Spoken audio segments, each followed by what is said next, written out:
안녕하십니까. 생활 밀착형 뉴스 지향적 투자를 하는 바른 시원합니다. 네, 오늘은 2022년 2월 3일부터 2022년 2월 4일까지 관련된 뉴스 보면서 좀 투자할 만한 곳이 있을까 한번 찾아보도록 하겠습니다.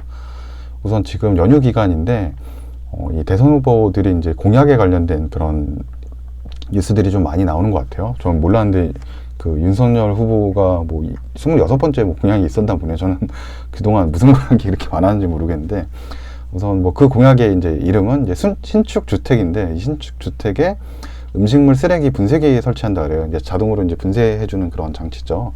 그래서 이게 이제 좀 편리하긴 해요. 저도 이제 이게 있던 집에 이제 살아봤는데, 바로 이제 그냥 그걸 분리하면은 그게 이제 그냥 씻겨서 내려가기도 하고 하기 때문에 좀 편리하죠. 음식물을 뭐 집안에 보관 안 해니까 뭐 여름철에 뭐 벌레도 좀 없고, 좀 왔다 갔다 할 때 좀 귀찮기도 한데, 뭐 그런 것에 대해서는 좀 도움은 될 것 같아요. 그래서 뭐 수요는 분명히 있을 것 같아요. 이런 걸 해주면 좋으니까. 근데 이제 뭐 이제 윤석열 후보가 자신이 이제 당선이 되면은 신축 주택에 분쇄기를 설치해서 뭐 요거 음식물 쓰레기를 모아 수거하고 생활하수는 하수 처리량으로 보내겠다고, 뭐 이거 분해한 쓰레기로 이게 도시가스 이게 뭐 이렇게 사용할 수 있다라고 하는데, 생산할 수 있다라고 하는데, 뭐 저는 이건 잘 모르겠고요. 아무튼 뭐 이런 거를 좀 쓰겠다라는 이제 공약을 좀 내는 것 같아요. 그래서 관련 업체는 저는 SPG하고 뭐 여러 업체가 많을 텐데, SPG하고 이제 JSND라는 업체를 한번 찾아봤는데, 그 우선 SPG는 그 이제 사업 보고서 이제 보게 되면 음식물 처리기 제조 판매업을 하는 회사인 스마트카라 요 제품이거든요. 예. 요 제품을 지금 이제 만들고 있어요. 비상장 회사인데,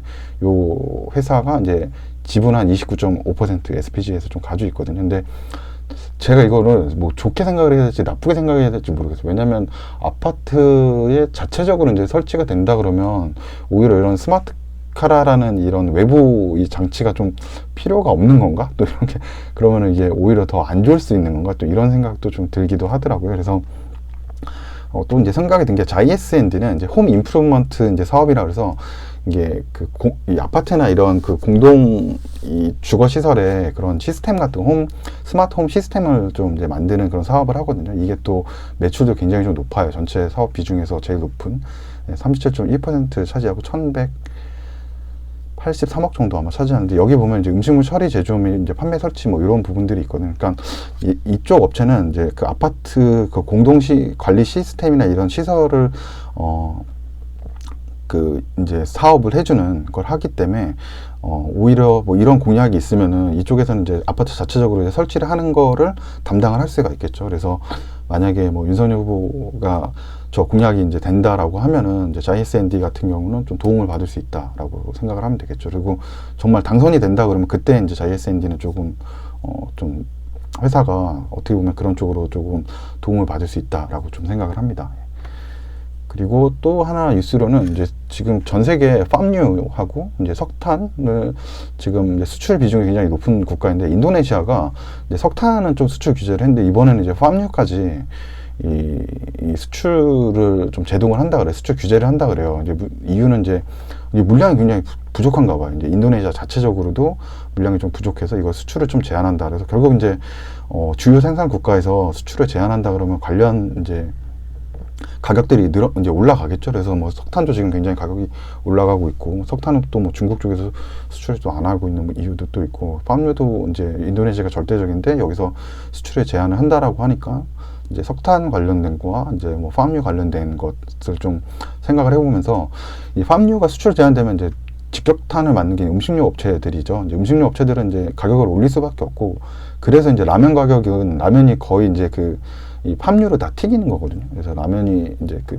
튀김면이기 때문에, 그래서 이제 라면 가격도 이제 다 오를 거고, 그래서 음식료 업체들이 결국 이제 가격 상승으로 인한 좀 수혜를 보지 않을까라는 생각이 좀 들고, 또 하나 이제 석탄 제한으로 이제 에너지 전력은 필요한데, 이제 계속적으로 이제 아리백이라는 이제 리뉴어블 에너지 사용을 좀 100%로 늘려라는 이런 글로벌 그런 이제 무브먼트 때문에 결국은 이제 그 석탄이나 이런 에너지 또 많이 못 쓰는데 그 가격조차도 지금 올라가는 상황이죠. 거기다가 재생에너지는 그렇게 빨리 이제 가격대가 좀 비싸잖아요. 아직까지는 이제 가격대가 좀 비싸다 보니까 결국은 이제 좀 바로 사용을 할 수 있으면서 좀 전력을 좀 싸게 가져올 수 있는 건 원전 이제 전력인 것 같거든요. 그래서 원전 이제 관련된 원전을 좀 지으는 그런 업체들이 좀 수혜를 보지 않을까라서 좀 이런 생각을 좀 해봤고, 그래서 이제 팜 오일이죠. 팜 오일 이거가 전 세계 이제 그 글로벌 생산량을 보면은 이 인도네시아가 절대적입니다. 예, 인도네시아랑 뭐 말레이시아도 좀 높게 나오는데 거의 말레이시아의 2배가 넘어가기 때문에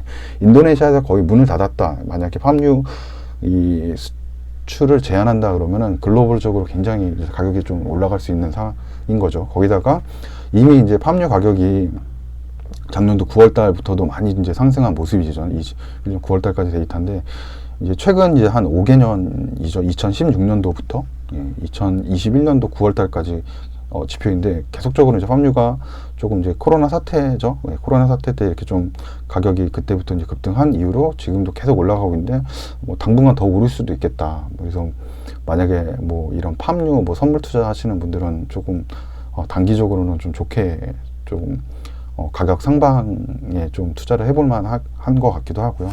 그래서 뭐 음식료나 이런 데는 좀 가격대가 올라서 수혜를 볼 거라는 예상이 들고, 뭐 우리나라 뭐 라면 많이 만드는 데가 뭐 지금 농심, 뭐 삼양, 뭐 이런 오뚜기 이런 데죠. 예, 그런 업체들 좀 수혜 볼 수 있겠다라는 생각이 들고, 그리고 이 석탄이죠. 예, 석탄 전 세계 이제 수출을 보시게 되면 2020년도에 보면 이제 중국이 일단 제일 절대적인데, 이 인도네시아도 세계 세 번째로 수출을 이제 석탄 수출을 하는 국가거든요. 그래서 이 석탄 가격도 작년도에 좀 이제 한 10월 달까지 피크 오르고 좀 떨어지는 줄 알았는데 다시 지금 올라가고 있거든요. 이제 이 이유는 이제 중국 쪽에서 이제 계속적으로 이 동계올림픽 앞두고 계속적으로 이제 맑은 하늘 보여준다 뭐 그런 프로젝트 때문에 지금 중국에서 석탄의 공장을 거의 막아서 어디 시내에 뭐 전기도 잘 안 들어오고 막 이런 일들이 좀 있다라고 하는데, 지금 중국도 어떻게 보면 석탄 수출에 제한을 걸고 거기다가 인도네시아 쪽도 지금 제한을 건다라고 하면은 가격대가 굉장히 많이 올라갈 거라는 좀 예상이 들고, 오히려 그래서 오스트리아가 이제 관련된 좀 그런 기업들 있죠. 이런 그 원자재 관련된 수출하는 기업들, 예, 그런 데들이 조금 뭐 우리나라는 없으니까 이제 그런 기업들이 좀 수혜를 많이 좀 볼 것 같다는 생각도 들고, 또 국내에는 결국 이제 이런 에너지 쪽에 좀 수출 제한이나 이런 영향으로 좀 다시 한번 또 원전에 대한 좀 이제 원전이 좀 필요하다 이런 얘기가 좀 나오지 않을까 이런 생각을 좀 해보게 됐습니다. 그래서 원전을 짓는 뭐 그런 관련 업체들 있잖아요. 뭐 한전기술이나 뭐 우리기술 뭐 이런 업체들도 또 뭐 당장은 아니라지만 계속적으로 이런 좀 뉴스가 나오고 좀 분위기가 이어간다 그러면 원전 쪽도 좀 좋게 좀 그 뉴스들이나 이제 사람들이 어떤 관심을 갖지 않을까 이런 생각을 좀 해봤습니다. 그리고 이제 탄소세 이제 관련된 거죠. 그러니까 자연에 대한 지속적으로 아마 같은 지금 내용인데 다 연결되는 부분들이죠. 그래서 이 프랑스의 우리나라가 이제 이재명 그 후보의 이제 공약 중에서 이제 탄소세를 이제 도입을 하겠다 이렇게 얘기를 하고 있고, 그 가격이 이제 도입하게 되면 한 32조에서 한 52조 정도 예상이 된다라고 얘기를 해요. 그래서 결국 이제 탄소 배출권도 이제 뭐 지금 이 뭐 그 대선 후보 이제 토론도 좀 앞두고 있기 때문에 이런 얘기들이 아마 토론에서 정책적으로 좀 많이 나올 것 같거든요. 뭐 아까 윤석열 후보는 뭐 아파트에 이렇게 뭐 음식물 처리기 지어준다는 얘기도 아마 할 것 같고, 이제 이재명 후보는 이제 탄소세를 이제 매기겠다 뭐 이런 얘기를 공약으로 아마 나올 수 있으니까, 요것도 결국 이제 요 관련된 업체들, 특히나 이제 휴캠스는 이제 탄소 이제 배출권에 대한 거를 이제 판매를 할 수가 있죠. 그러니까 좀 거기도 좀 수혜를 보지 않을까 해서 이런 거 좀 뭐 한번 가져와 봤습니다. 이렇게 한번 이런 데 관심을 가져보면 좋지 않을까, 뉴스 보면서 좀 이쪽으로 좀 괜찮지 않을까 해서 영상을 좀 이렇게 한번 만들어 봤습니다. 그러면 오늘도 영상 시청해 주셔서 감사합니다.